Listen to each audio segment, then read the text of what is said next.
ዘመድ ማለት ጋሻ ነው እንደው እንኳን በእስላም አይደለም በጃሂሉ እንኳን ቢሆን ዘመድ በማህበረሰቡ ዘንድ ዘመድ ያለው ሰው ይከበራል ሳያጠፋ አይደለም አጥፍቶ እንኳን የነሱ ቤተሰብ ነው እኮ ይባላል ዘመድ ዝምድናን መቀጠል ግን በማህበረሰቡ ዘንድ ዘመድ ባዕድ ሳይል ሴት ወንድ ሳይል ሀብታም ደሃ ሳይል ያለው ጥቅም ከዚህ የበለጠ ነው ዝምድናን የሚቀጥል ሰው የሱ ዘመድ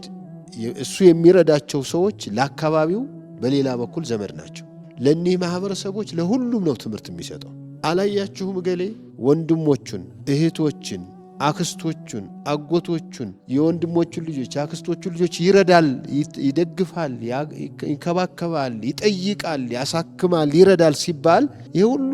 እነዚህ ሁሉ የራሳቸው አጎቶች አሏቸው የራሳቸው ዘመዶች አላቸው እነሱ ከዚህ ይማራሉ ትምህርት ቤት እኮ ነው ዝምድናን የሚቀጥል ሰው በተግባር ትምህርት ቤት ከፍሎ ብላክቦርድ ላይ አላስተማረም እንጂ ማህበረሰባችንን ዝምድናችሁን እንደኔ ነው መንከባከብ ያለባችሁ እያላቸው ነው ያለው